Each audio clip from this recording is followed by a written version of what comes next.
Welcome. I'm super excited to be here today as part of ODI. Thank you, Dolly and team, for inviting us to talk a little bit about the next frontier for gaming. I'm joined here by what I would say to be a representation of the ecosystem from the business side, from the talent side, from the entrepreneurial side, and professional esports teams. Today, we're going to learn a little bit about the world of gaming and esports. And hopefully you'll walk away passionate about getting into the industry. My name is Doug Scott. I'm the founder and chief managing partner of SubNation Media. We are a media company focused on the culture of gaming and lifestyle of esports, covering everything from original content production to live events. We are also an investor in Extra Gaming, which you'll hear from their founder, Manny Vietes, shortly about his path and journey into the world of esports. The gaming industry itself is the fastest growing sector of the entertainment space, valued at roughly $185 billion a year, and expanding even more so with some of the recent announcements, which we're going to touch on around the metaverse. And in the esports community, which is a subsector of that gaming space, is roughly valued at just over $1 billion and quickly growing in terms of both tune-in from consumers as well as brands entering into the space, live esports events, and a whole host of other aspects surrounding esports teams, from merchandise to original content. So with that, what I'd like to do is introduce our panelists today. We have Zach Nass joining us, Jessica Chancellor, and Manny Vietes. And it would be great if each of you, starting with Zach, could maybe give a little brief background on yourself, how you got into the world of gaming, and then we'll kick it off with a few questions to really dimensionalize the space. So with that, Zach, would you like to start off? Awesome. Thanks, Doug. Hi, everybody. I'm Zach Nass. I'm the head of US and Canada for Coda Payments, which is a website that aims to change the way that you purchase interactive content, whether it be your favorite items in games or Netflix vouchers or anything like that. We're really trying to change that space up. But before that, I started out my career at Bain & Company. When I graduated college, gaming wasn't quite the ubiquitous powerhouse that it is now. There weren't as many opportunities. So I went into consulting, which I highly recommend. Any of you out there looking to start your career off, it's a great kind of crash course in everything business. The problem with consulting, though, is one day you'll wake up and say, man, I'm really tired of talking about fertilizer all day. I really want to go talk about something that I'm interested in. And so that's kind of prompted my switch. I joined Riot Games, worked on League of Legends with any League of Legends fans out there. If you like Pike or Zoe or Kaisa or hate them, I'm sorry. I worked on the campaigns for all of those. I then switched over to Google, worked on a strategy team there, kind of linking the dots between YouTube, Play, Cloud, Search, et cetera. Had a real good time there, but I kind of missed the operational side of things.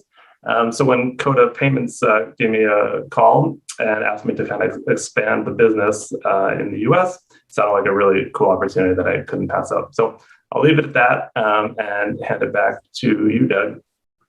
Thank you, Zach. Well, looking forward to hearing more about Coda Payments. Obviously, the digital transaction space is very hot. The growth of cryptocurrencies and the metaverse, which we're going to touch on during our discussion. So, there's a lot of opportunities in that space for people coming out of college these days. And it's all intertwined in terms of those digital assets and the markets that are being made around that. So excited to dive in a little bit more on that.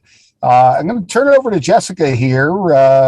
Jessica joins us, part of Queen's Gaming. Definitely want to learn more about Queen's Gaming and that organization. And for me, I have to say, having a 13-year-old who lives his life watching Twitch and live streaming, that has become a new craft unto itself in terms of talent and the way in which you can broadcast yourself.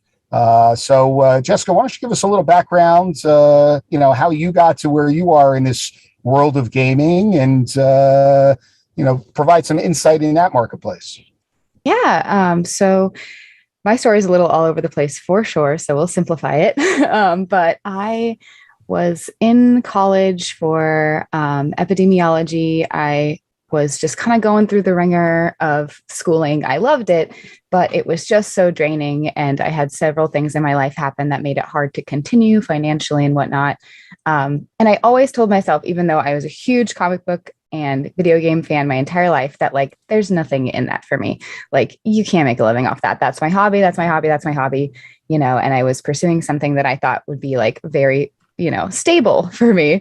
And when my world was kind of flipped upside down, I realized that I had this avenue that I, had been building as a hobby that I could then turn into something that supports me.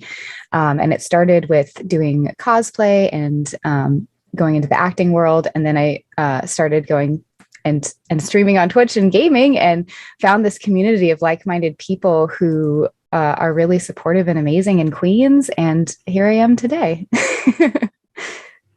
That's great. And I do want to touch a little bit on that idea of the hobby, right? And it really, when you can do what you love and love what you do, it no longer is a job. It's really your passion, and you wake up every day. I mean, do you find yourself with that community and the opportunities that gaming is affording you to be discovering new areas within your career now, coming from cosplay to streaming and gaming? Is that really that evolution that you're continuing, that journey that you're on? Oh yeah, it's been insane to realize that I can do more than just be, somebody in an office, and that the content that I'm making helps people in a way. Like, I never thought that something like gaming could really reach people and help them. The best feeling for me is when I'm gaming and people come on and they're like, man, I had a really bad day, and I'm so happy that I get to like sit here and play these games with you and laugh and, like count how many times you die and all that kind of stuff.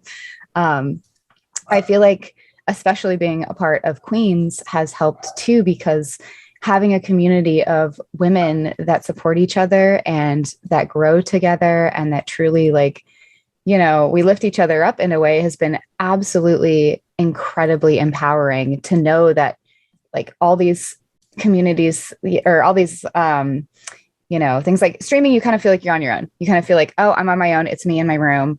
And you kind of feel like there's this little bit of competition that you never quite want, but it feels like it's there. And Queens has eliminated that completely. And I absolutely love just lifting up my fellow creators. I feel like I kind of went off topic. I'm sorry.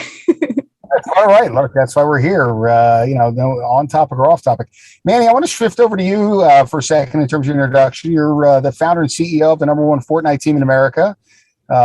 Recent graduate from law school, and just a great story unto itself in terms of your career path. So maybe you could share a little bit about how you got to where you are, with Extra Gaming and the composition of your team, and then we'll dive into a few other conversations in the space.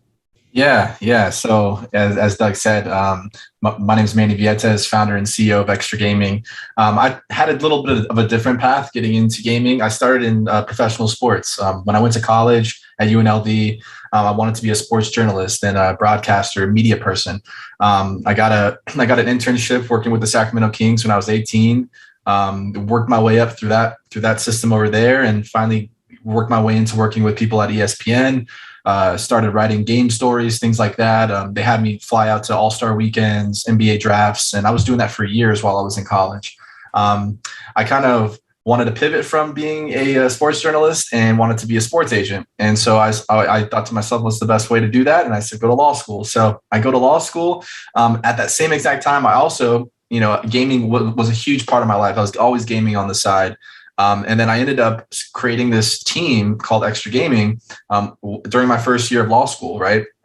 And it was like a period of I was studying a lot, I was learning about the law, and and I was going to law school in Miami, so I was doing a whole bunch of networking things down there. And then I started to realize gaming was just going to take over, and gaming was just going to be that thing. I'm like, why be a sports agent when I could be a gaming agent, an esports agent? So I kind of, that path hasn't ever really been done before. Wasn't laid out for me. There's no rubric or no one you could kind of turn to go look, for advice on how to do that. I kind of just did it myself.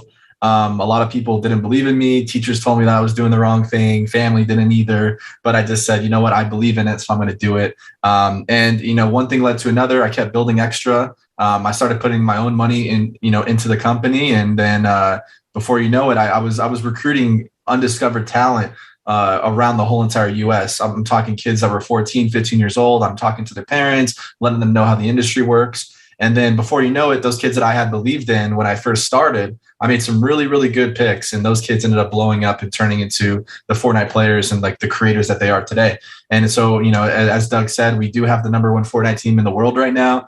Our players are actually like probably amongst some of the best in the world. If you're watching, so you probably know some of them. And so, yeah, now we're on this, you know, we've recently just got sponsored by Razer. We have more partners coming up in the near future, but it's only really just the beginning. I'm excited to be here and excited to be a part of Sub Nation as well. Thanks, Manny. Well, with that, I mean, look, as I said earlier, each of you is part of this ecosystem, this gaming world. And as we've all seen, you know, this past week, the metaverse has come into the forefront between Mark Zuckerberg changing the name of Facebook, although it wasn't so much that as the parent company becoming now Meta, Microsoft leaning into the space. And this ecosystem is very wide, from avatars and cryptocurrency to gaming and digital goods, from streaming to virtual reality. Right, the media landscape, as we know it, is really evolving. What I'd love to do, and Zach, I'd like to start with you, really on the tech and the transaction side, with your experience and background from Bain on the investment side to Google on the core tech to now what you're doing. You know, how do you see the technology industry transforming the job opportunities for young people tomorrow? Like where should people be looking? What are those skill sets that go well beyond STEM-based learning and the opportunities that are really going to be the new positions that are going to evolve that people may want to start to consider? Yeah, great question, Doug. You know, I would say the industry is definitely changing. All these cryptocurrencies, blockchain, NFTs, they're all coming, and they're all going to get bigger and bigger and bigger. That said, there's still an opportunity just kind of like basic payments. Like, how many times have you had a credit card get declined, right? And then when you think about everybody in the world who doesn't have a credit or a debit card, like we see in overseas. So yes, all of these things are for sure coming, and we're super excited about it. But, you know, if you're into payments, if you're into finance, if you're into banking, there's a lot of very unique ways to marry that in with gaming. And we're going to see kind of a mix of old and new, I think. You know, play to earn is going to be a big thing. But it's going to take a while to figure out, you know, like it's not going to be an overnight success. There's going to be some winners, some losers, some consolidation happening. So it's a long-term game. You know, I think I'll pass it over to Jessica, because I think in the creator world, there's going to be a lot of interesting opportunities there. So Jessica, what do you think about that? I mean, I must admit that I am such a noob when it comes to anything cryptocurrency related, but I think it's absolutely fascinating, you know, to have something untangible that you know, you can use to purchase things. I don't know. But I will say that there's so many ways that you could integrate that would be really cool, and so many ways of earning and trading in this space that would be really neat. So I don't know. Sorry, I'm not very knowledgeable about it. And Jessica, in terms of the for instance, you talked a little bit about cosplay, right? And obviously with avatars right now, whether it's you know, your character in Fortnite with skins, or whether it's moving into a Ready Player Me or Genies, where it's actually your avatar and you're getting digital goods. You know, how do you see that evolving in terms of the aspect of an individual's digital persona and what that represents? You know, are you spending some time there? Are you starting to look at that space within your own character and persona? I mean, everybody loves, you know, creating a character that looks more like them, or, you know, has some of their own personal flair. Like, I buy so many skins just because they look cool.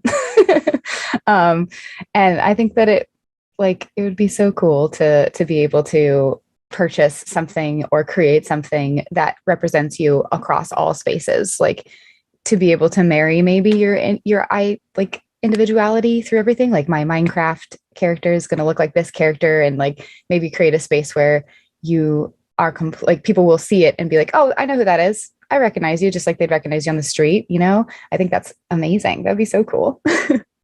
Right. So it's all about that personal brand and how that the individual aspects of yourself can translate into the digital communities and digital worlds that you're inhabiting as well. Yeah. And I don't think that there's a lot of personalization yet that I've seen like that, but if there could be, that would be amazing. Yeah. Big opportunity there.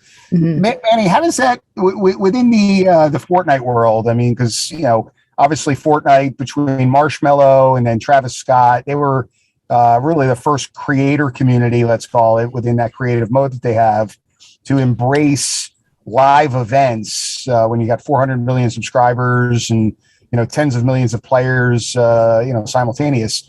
How have you seen that play into not only the community that you are a part of, but also into the young people that are part of the Extra Gaming team? Are they also starting to bridge that gap and looking beyond just being a professional gamer as they age out, which is so weird to say about a 14-year-old aging out of something? But, yeah. You hit it right in the head. I mean, when we first started, it was kind of a struggle to some kids don't want to go on camera and put their face out there and stuff like that. So with this whole metaverse idea and strategy, it allows you to be who you are and be who you want to be online in front of masses, right? So in Fortnite, for instance, you can go out there and buy whatever skin you think is cool or whatever skin you want to show off to your friends, but you can't show off those skins in the real world. You can only show off those skins in game.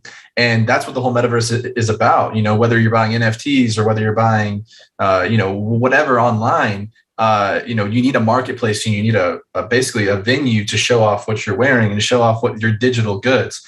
And that's basically what it's going to come down to that in video games. I could see a time where, players, our players themselves down the road might have their own avatar within Fortnite and then, their own personalized avatar, and people will know who they are just by knowing who they are just because they're in game, right? And that's a world that's coming up very, very soon, and we all just got to be ready for it. And it's already happening, right? It's already happening right now, but it's not to the point where every single person knows about it yet, and it's not accessible to every single person yet. But when it does become accessible, it's going to be something amazing. It's going to be something different. That's why the meta's coming. Facebook wouldn't have done that if it wasn't a real thing. So.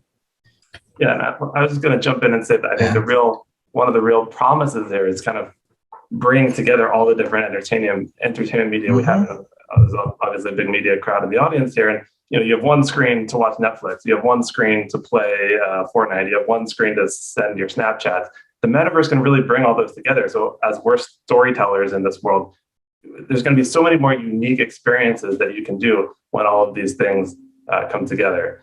The part that scares me though is if anyone who spent time on the internet knows the internet's not a very friendly place all the time, right? So all the problems that we already have with trolling and fake news and all that stuff, all that's going to be a problem again in the metaverse. So we just need to be cognizant as storytellers and stewards and make sure that we're doing it the right way.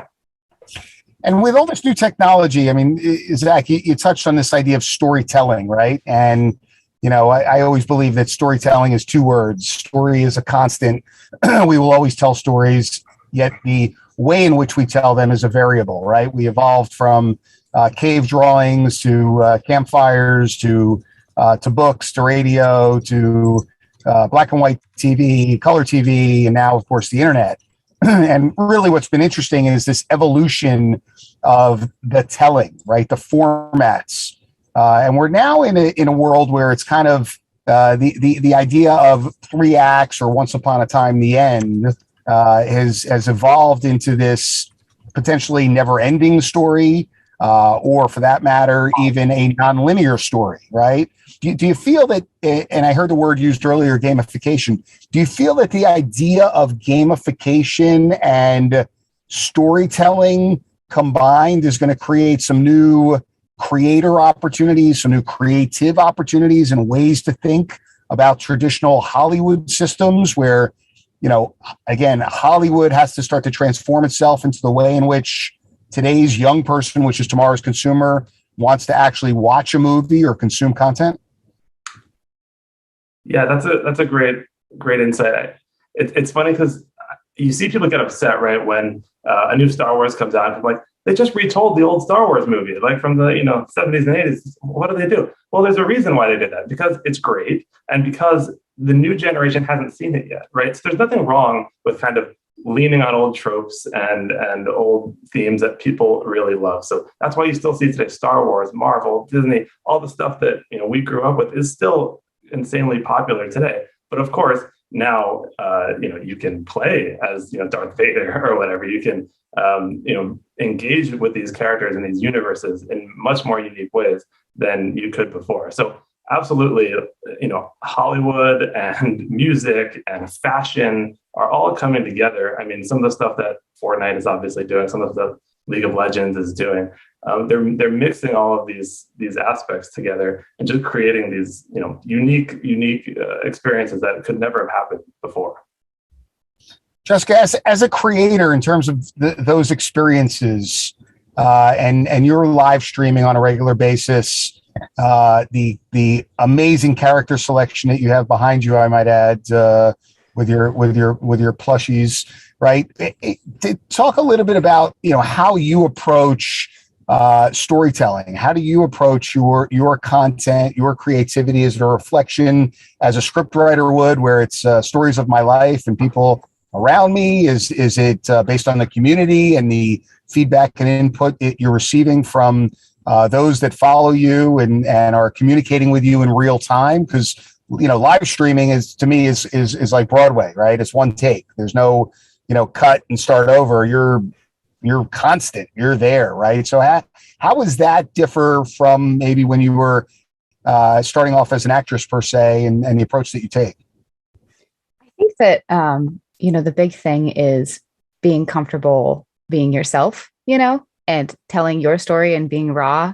It's one thing to be in a movie and have a script and take on somebody else's character, and whatever happens to them, it's like, yeah, whatever, it's that character.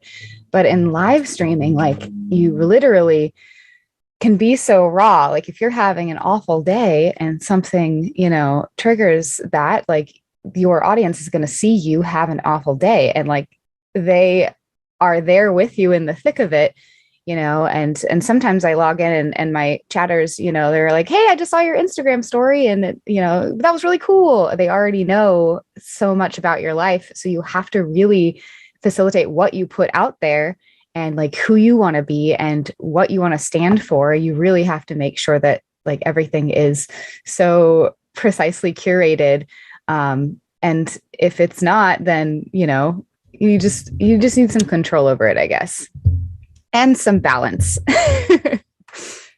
And Manny, do you see that as well within the creators and within the team that Extra has assembled? Because obviously a large part of today's modern esports team is that creator aspect and that storytelling aspect as well. It's interesting to me when you look at professional sports, of which esports has become. Mm-hmm. You've got LeBron and professional athletes that use social media to build their brand, but it's not really part of the game for them.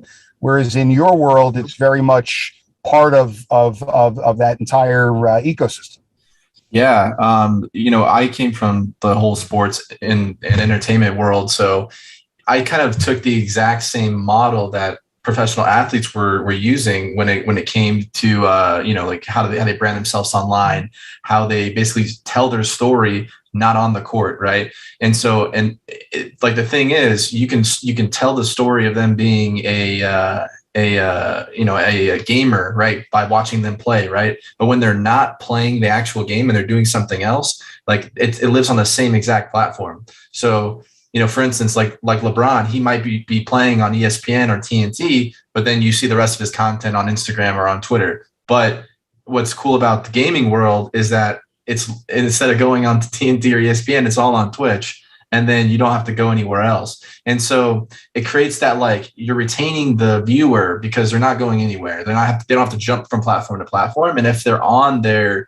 computer, it's almost seamless, right? Like, for instance, we tell our people that, if they're playing, if I basically came into Fortnite and treated it like it was like an ESPN deal, right? Like, our players play on, on their tournaments on Twitch, and then we grab clips from their Twitch, we put them on, we recycle them, we put them on Instagram, we put them on Twitter, we recap them in YouTube videos, things like that. So it creates that, like, if you weren't there on Twitch watching, then you better be there next time. But at the same time, I'm going to be honest, the same people that are watching on Twitch are watching all of them.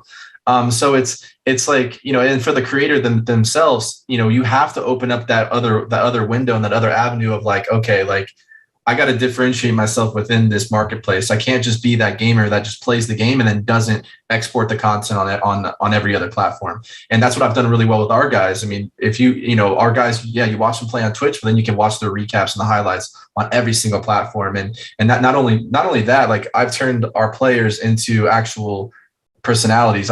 We've flown them out. We've done media shoots. We've gotten their face and their likeness and their image out there. And I think that's something that's really, really huge about esports, is that a lot of teams don't do that in the up and coming esports world. A lot of teams don't take that time out to make their talent actual, professionals. And so over here at Extra Gaming, we really take pride in that and really helping our players expand their brand outside of the specific, niche gaming community that they're in. So, yeah. That's great. So real quickly, before we get into some Q&A, because I know we have some questions coming up from the audience, I just want to touch on a very important topic, which is diversity. Like other industries, the world of gaming, tends to skew a little bit more male. And from a ethnicity standpoint, there's definitely a divide. There's been some bullying that has taken place relative to professional esports that we're starting to increase the awareness around. How can we as an industry do a better job diversifying the future of gaming? What needs to be done in order for us to embrace some of those that are on the fringe right now, based on accessibility, based on characters in games, based on role models in the industry, to really enable others to see themselves entering this space? Zach, you want to start us off with that question? Zach, you're on mute. Perfect. I caught the tail end of the last talk, and I think there's some very good parallels there, where a part of it is just not enough people know, and there's just not enough numbers, coming up the funnel to get into gaming. Whether that's because they don't know that gaming exists, or they just don't have the opportunity to get there. We have to start, from the bottom of the funnel and get people excited. But the other part is we have to make people feel welcome in the gaming industry. And I kind of mentioned the trolling and the fake news and all that stuff. It is a problem in the gaming world, and people are starting to take note. All the big game publishers, Activision, Riot, Fortnite, Epic Games, they're all starting to take action, and whether it's blocking chats or using AI to filter out things, they're all doing it. But it needs to be more. Like, it needs to be a zero tolerance policy. Like, you say something bad, that's it. You should be done. There should be no leniency here. And I'd really just like to see the publishers take a little bit more control over what they allow on their platforms. That's great. Jessica, any thoughts? Yeah, I think that it's just important for, companies to create the opportunities, create the opportunities and, put themselves out there and be honest with themselves about diversity and, how important that is to them and what they've been doing about it. I also think that creating safe spaces is incredibly, incredibly important. I was always very nervous to stream. I would every single time log in as a female, as a woman, I get just awful comments, and Queens has really created a safe place where we feel protected, we feel supported, we feel lift up. It doesn't matter. It does not matter your numbers. It doesn't matter, how relevant you are on social media. Every single one of the queens is lifted up just the same and is helped and supported. And it's just been so amazing. And I think we need more of that. We need more organizations like Queens to help, you know? Yeah, and to go off what you said, Jessica, like, when I started Extra, I kind of, wanted to stand it up on those same pillars as well. We have Hispanics on our team. I'm Hispanic myself. We have people on our team that have severe conditions that are, like one of our biggest players, Extra Aaron. I mean, he has this condition called EB, where his skin's like as fragile as a butterfly's wing. And for allowing him to come into our community and have a safe space around him where he's not bullied or made feel a certain type of way.